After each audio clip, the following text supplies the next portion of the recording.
Islam and greetings, Moors. Welcome back to another episode of Pardon the Interjection with your host, Supreme L. I would love to give high honors, extremely high honors, to Prophet Noble Drew Ali, Sharif Abdul Ali, and all the active Moors and non-active Moors. Just want to say the transfer is coming real soon, y'all, so get ready. Be ready. Here on Pardon the Interjection, we dig up information to divulge to the people in the upliftment of fallen humanity, because that's our charge. Now, you're listening to Tibetan Bowls Heart Energy. Remove negative blocks. So I pray that you enjoy. Now, first and foremost, I would love to read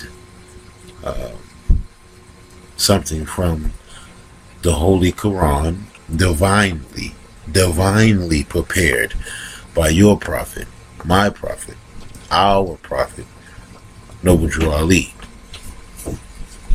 And it is chapter 43, I think it is. Holy instructions from the prophet. The insufficiency of knowledge. And give me 1 second, pardon me.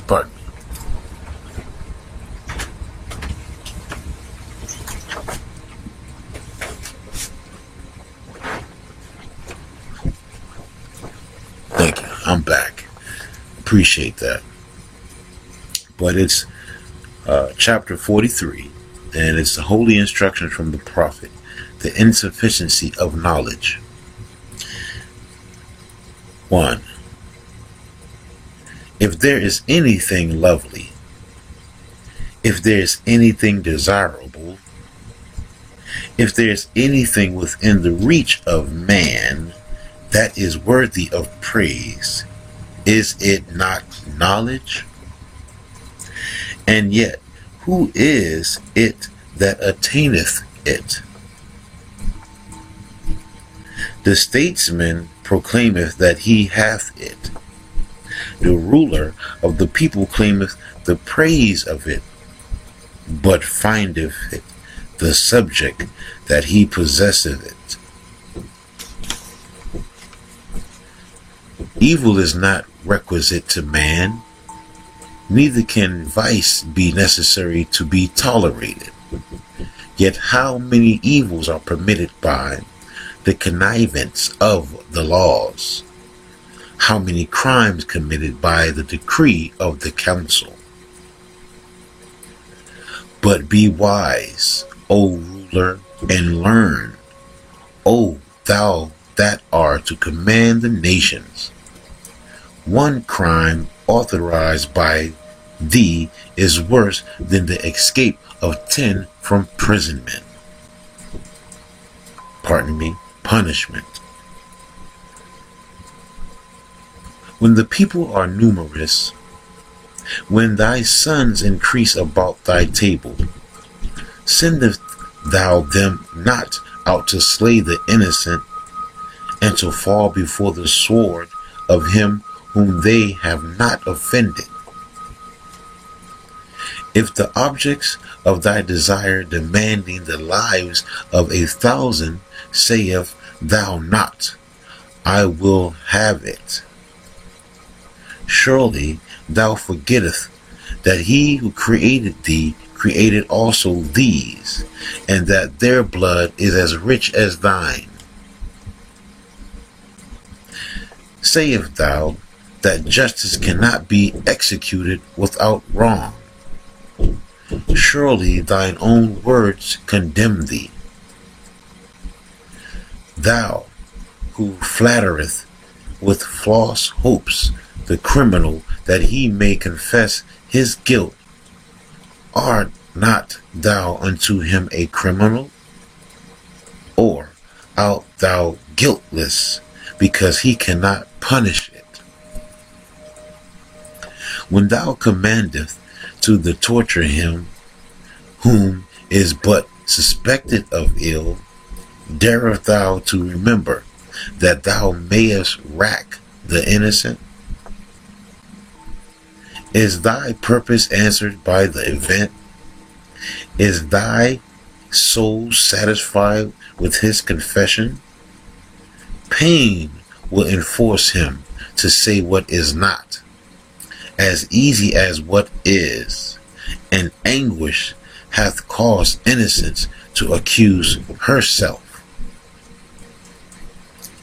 That thou mayest not kill him without cause, thou doest worse than kill him. That thou mayest prove if he be guilty, thou destroyed him innocent. O blindness to all truth! O insufficient of the wisdom of the wise!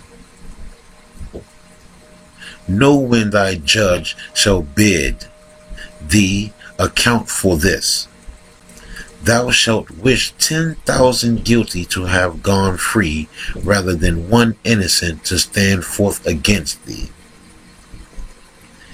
Insufficient as thou art to the maintenance of justice, how shalt thou arrive at the knowledge of truth? How shalt thou ascend to the footstep of her throne? As the owl is blinded by the radiance of the sun, so shall the brightness of her countenance dazzle thee in thy approaches.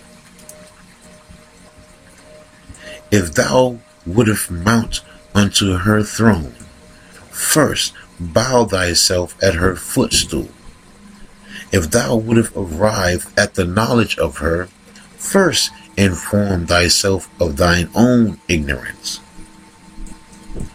More worth is she than pearls, therefore seek her carefully. The emerald and the sapphire and the ruby are as dirt beneath her feet, therefore pursue her manfully. The way to her is labor. Attention is the plot that must conduct thee into her port. But weary not on the way, for when art arrived at her, the toil shall be to thee for pleasure. Say not unto thyself, behold, truth breatheth hatred, and I will avoid it. Dissimulation raiseth friends, and I will follow it. Are not the enemies made by truth better than friends obtained by flattery? Naturally doeth man desire the truth, yet when it is before him, he will not apprehend it, and if it force itself upon him, he is not offended at all. The fault is not in truth, for that is admirable. But the weakness of man beareth not its splendor. Pardon me. Wouldst thou see then thine insufficiency? Wouldst thou see thine insufficiency more plainly? View at thy devotions. To what end was religion instituted? But to teach thee thine infirmities, to remind thee of thy weakness, to show thee that from heaven alone art thou to hope for good. Doeth it not remind thee that thou art dust? Do it not tell thee that thou art ashes? And behold, repentance Is it not frailty? When thou givest an oath, when thou swearest, thou wilt not deceive. Behold, it spreadeth shame upon thy face, and upon the face of him that receiveth it. Learn to be just, and repentance may be forgotten. Learn to be honest, and oaths are unnecessary. The shorter the follies are, the better. Say not therefore to thyself, I will not play the fool by halves. He that heareth his own faults with patience shall reprove another with boldness. He that giveth a denial with reason shall suffer a repulse with moderation. If thou art suspected, answer with freedom. Whom should suspicion affright except the guilty? The tender of heart is turned from his purpose by supplications. The proud is rendered more abstinent by entreaty. The sense of thine insufficiency commandeth thee to hear, but to be just, thou must hear without thy passions. And that was chapter 43, Holy Instructions from the Prophet. The insufficiency of knowledge. That was deep. That was really good, really deep. That made me feel something, and I know what I have to do, because I know that speaks, and it spoke right to me. And knowledge, partner interjection. Knowledge is key. Knowledge is key, and we got that straight from our prophet, telling us that knowledge is key. And pardon me, I want to go into something that, coincides with that, I guess you want to say. Well, not guess, I know it coincides with that. And I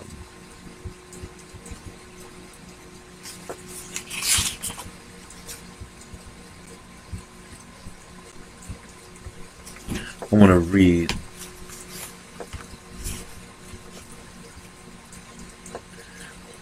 Article 3 of Constitution for the United States, for America, Section 1, Article 3, Section 1. The judicial power of the United States shall be vested in one Supreme Court, and in such inferior courts as the Congress may from time to time ordain and establish. The judges both of the superior and inferior courts shall hold their offices during good behavior. Pardon the interjection. Let's read that again. During good behavior, and shall at stated times receive for their services a compensation which shall not be diminished during their continuance in office. Section 2. The judicial power shall extend to all cases in law and equity arising under this Constitution, the laws of the United States and treaties made or which shall be made under their authority, to all cases affecting ambassadors, other public ministers, and consuls. Partner interjection, that's CONSULS. And we continue. To all cases of admiralty and maritime jurisdictions, to controversies to which the United States shall be a party, to controversies between two or more states, between a state and citizens of another state, between citizens of different states, between citizens of the same state claiming lands under grants of different states, and between a state or the citizens thereof and foreign states, citizens or subjects. In all cases affecting ambassadors, other public ministers, and consuls, and those in which a state shall be party, the Supreme Court shall have original jurisdiction. In all the other cases before mentioned, the Supreme Court shall have appellate jurisdiction, both as to law and fact, with such exceptions and under such regulations as the Congress shall make. The trial of all crimes, except in cases of impeachment, shall be by jury. And such trial shall be held in the state where the said crimes shall have been committed. But when not committed within any state, the trial shall be at such place or places as the Congress may, by law, have directed. Section 3. Treason against the United States shall consist only in levying war against them, or in adhering to their enemies, giving them aid and comfort.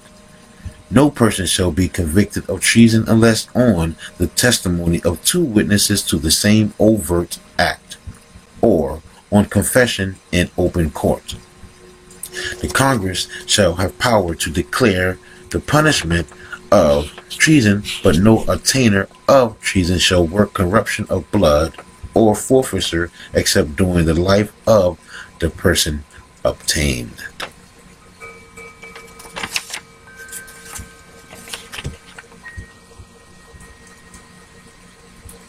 And then we go to Article,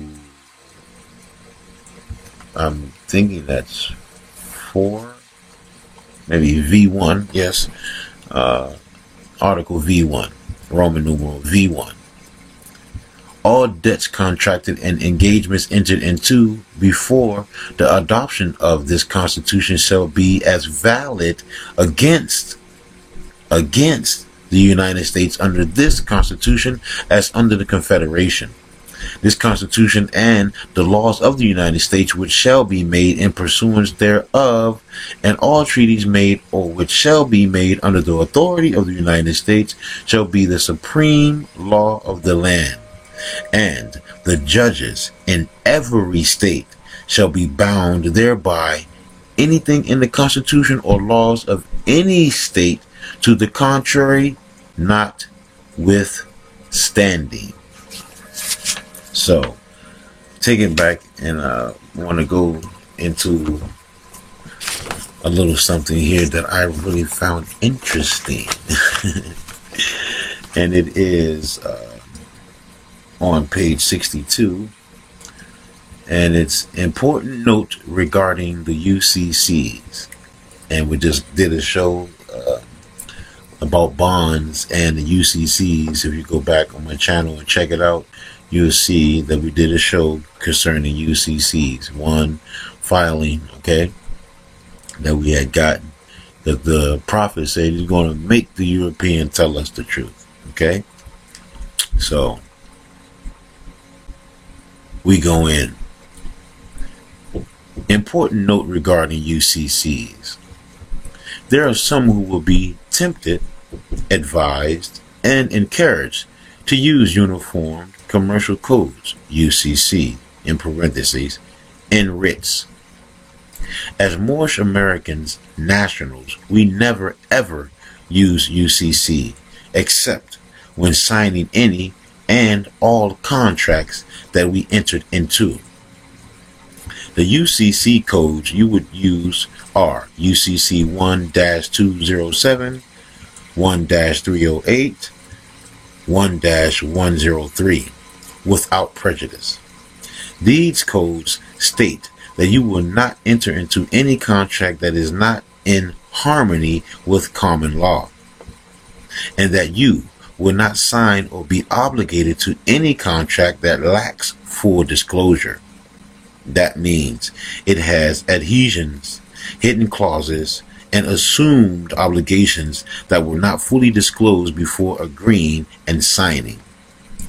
In accord with contract law, if they have hidden clauses, etc., the contract is void. I am aware that many have used these codes without even reading them. However, they are the UCC codes that bring everyone involved in what you have signed back to the constitutional fold of governing. That is why they are utilized, to remind everyone of the supreme rule that is utilized upon not only creating a contract, which is what UCCs are, but for any disagreement of a contract that must be solved or litigated. If there's any disagreement that needs to be solved involving a UCC contract or any contract that one has made, it is the supreme law that is utilized to solve or litigate the contractual issues. The Constitution is the supreme law, not the UCCs. The interesting thing is you must first have a contract, Section 8 of the UCC Code, in parentheses, before you can make any claim or disclaim regarding a UCC contract. Therefore, those who have been tempted, advised, and encouraged to use the UCCs must recognize that they have arbitrarily and willingly made themselves party to something that previously they were not a party to. This is especially important if they sign in their proper name or free national name. Remember, birthrights cannot be bought, sold, or transferred. Partner interjection. Let me read that again for us, family, because we need to really get that one stuck with us. Remember, birthrights cannot be bought, sold, or transferred. This is also of great concern to those who sign their birthright via a UCC contract or any contract over to or into a group of or society, as not only does it indicate their inability to handle their own affairs, it is, in its very action, slave trade, in big bold letters. Remember the prophet said, "Be careful, Moors, some of your own will put you back into slavery." Prophet Noble Drew Ali.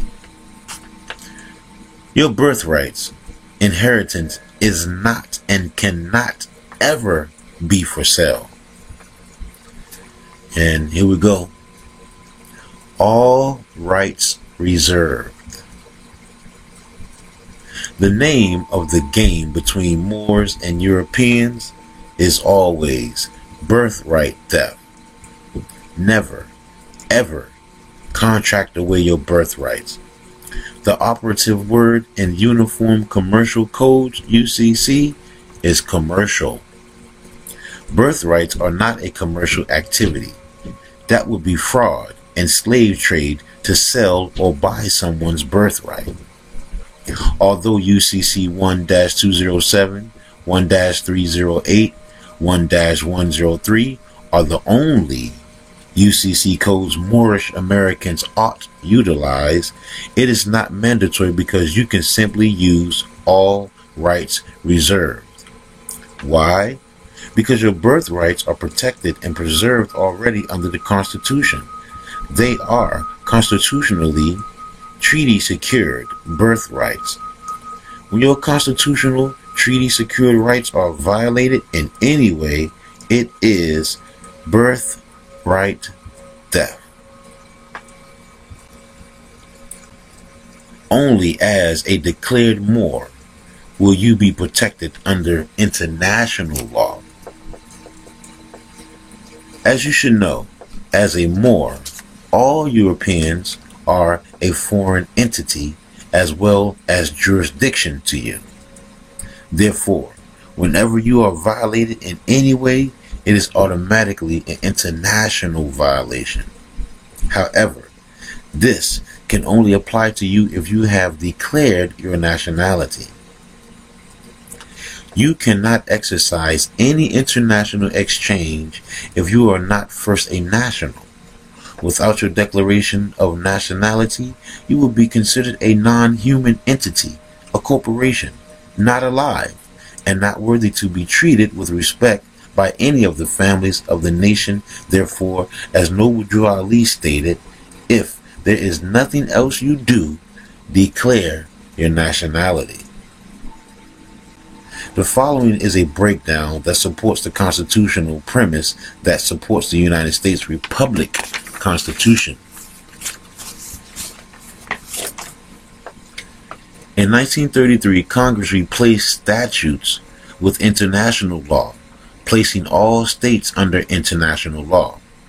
See December 26, 1933, 49 Statute 3097, Treaty Series 881, Convention on Rights and Duties of States.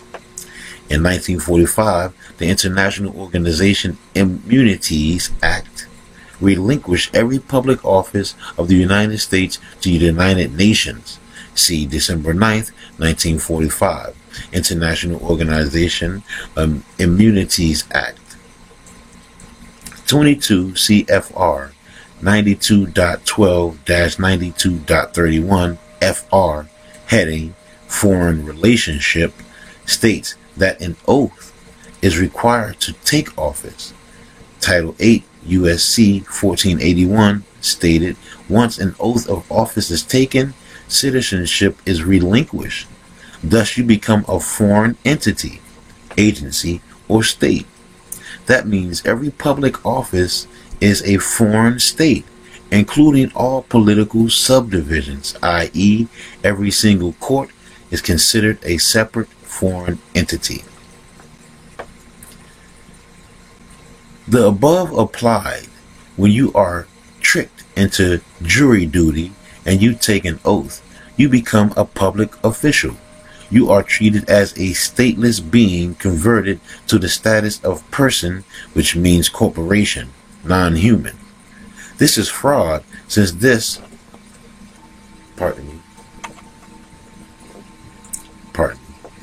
This is fraud, since this was never disclosed to you.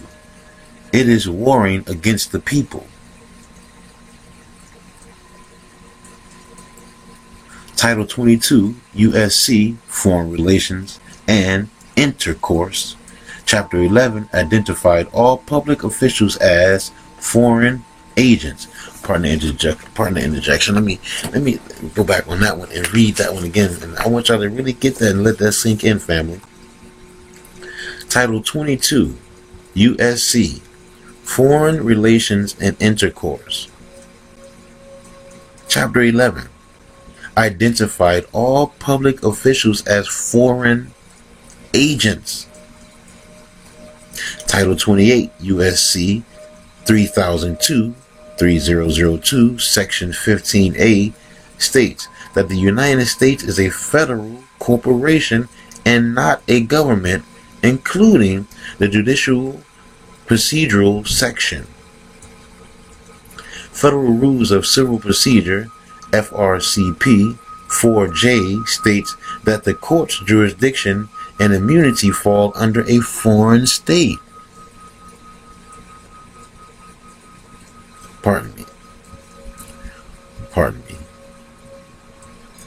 All of the above supports the X1 article of the Bill of Rights, or 11 articles of the Bill of Rights, which states the judicial power of the United States shall not be construed to extend to any suit in law or equity, commenced or persecuted against one of the United States by citizens of another state or by citizens or subjects of a foreign state. A foreign entity, Europeans, agency, or state cannot bring any suit against the people without abiding the following procedure.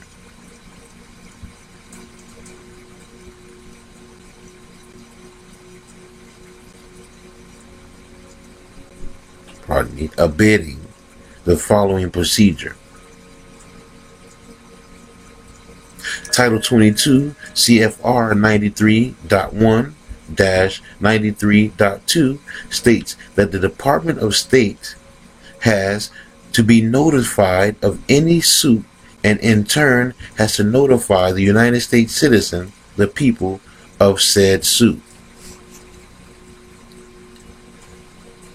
Title 28 USC 1330 states that the United States District Court has to grant permission for the suit to be pursued once the court has been supplied sufficient proof that the United States citizen is actually a corporate entity. Title 28, USC 1608. I have absolute immunity as a corporation. Title 28, USC 1602 through 1611, Foreign Sovereignty Immunities Act allows the jurisdiction of a court to be challenged and a demand of proper jurisdiction to be stated. July 27, 1868, 15 Statutes at Large, Chapter 249, Section 1, Acts concerning American citizen in a foreign state. For American citizens, in a foreign state. Expatriation is what is broken when jurisdiction is demanded and it is not met with an answer. Keeping in mind and in harmony with the above, Moors can never expatriate, and Moors are not and can never be members of any foreign state. See the 13 Articles of the Bill of Rights in this study guide. Pardon the interjection. Y'all take that up and look up that 13 Articles of the Bill of Rights in the 20 sections. That's something to really look into. Pardon the interjection. And we continue.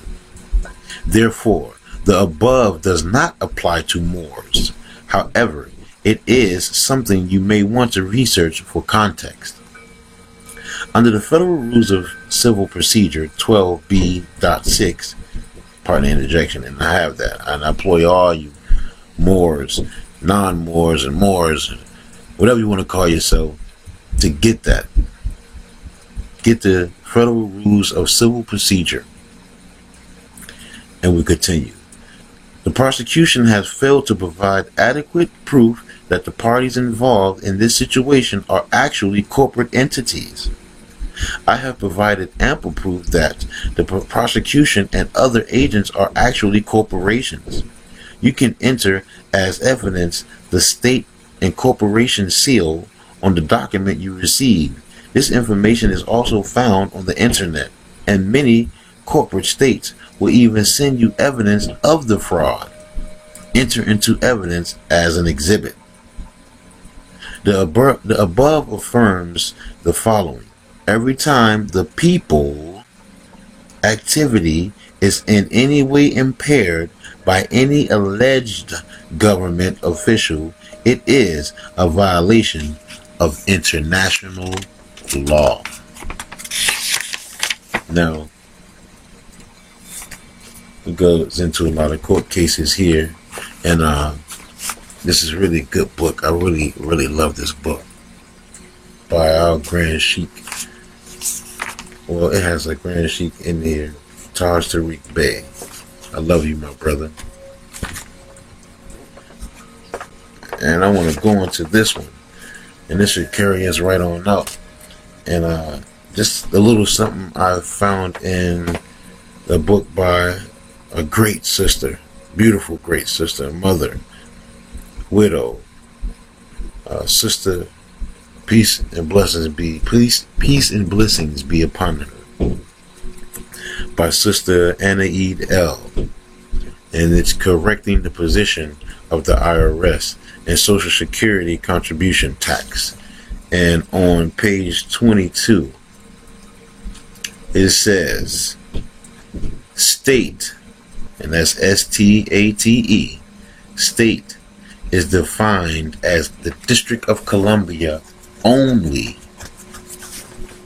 The District of Columbia only. IRC 7701A and 10. And it reads, it is revealing that the above definition includes the term state, which is defined in Code Section 7701A10 as the District of Columbia only. What is the District of Columbia? In truth, it is a fiction superimposed over the land, and the land is the inheritance of the Moors, northwest of Mexico, Maghreb al-Aqsa, America. It is fictionally comprised of the misnomer Virginia and Maryland. The corporations are located only at 1000 Bank Street, Richmond, Virginia, 23219, and 49th Bay Drive, Annapolis, Maryland, 21403, respectively, which is the state capital for each of these states, and is the same for every state. Remember, when the colonies were established, they were, and still are to this day, forts, trading posts for commerce, and land outside of that address is fraudulently called the state of, implying that the unlawful and fraudulent boundaries that the Europeans have claimed under the doctrine of discovery, inter caetera divina, has somehow been conveyed to them.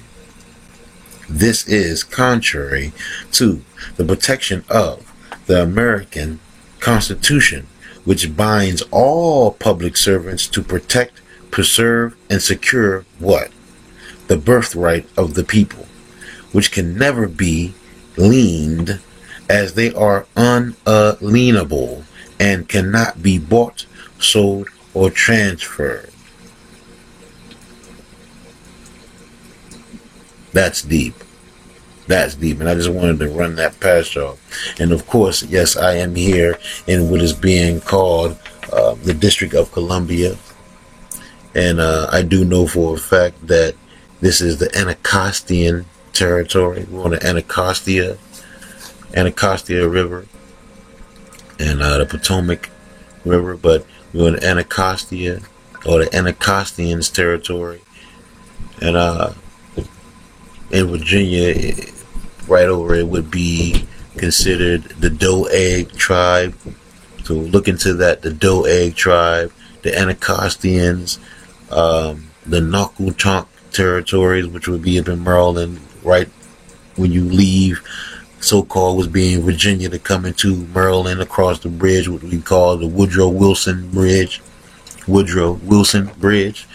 And like I say, it's the Doeg tribe, the Anacostians, the Nakutonks, right on up into the, actually there's a Piscataway, there's a Piscataway Road, or the Piscatawans, which are indigenous.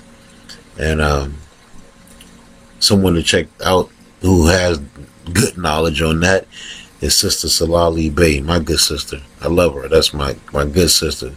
Sister Salali Bay, she has a lot of information on that. Our indigenous tribes here, and I'd implore you to check her out. More astrology, and do more investigation and due diligence, because it is a lot of information out there that's just like pertinent for us to do our thing, y'all, and get this thing back right. Because like I say, the transfer is gonna be made, and I don't want to sound like an ass, but I got my nationality. I'm a Moorish American man. You know what I'm saying? I'm a national. I'm a man. M-A-N. Moorish American national. A man. I want to give a shout out to all my brothers and sisters out there who's doing their due diligence and studying. My brother up top, Big Cujo, Adwa L. I love you, bro. I'm gonna definitely get with you soon. And I just linked up with a brother, Raymond Wink PL. What's going on, big bro? I appreciate the conversation we had, and definitely gonna get you up on here. Like I say, just keep doing your study. Study. Don't worry about these fraudulent people out here that want to keep you stuck.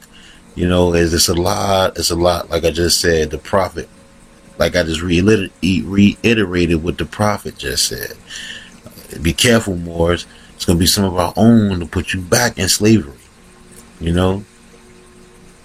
So I just wanted to bring that, to the front. And I'm going to be coming back with more shows. I was going through a little bit of something, and I had slowed my activity down.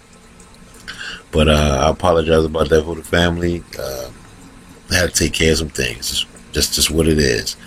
My family is first, meaning my family is first. And I have to take care of my family because that's what the prophet ordained me to do. So he gave me the opportunity to come back and give it to y'all. That's what I have to do. Okay. But like I said, I'm going to come back with another episode. Plenty more to come with some interesting information. And like I say, I love y'all. I love y'all, Moors. Keep studying. No one can take your nationality away from you. It can't be bought, sold, or transferred. Remember that.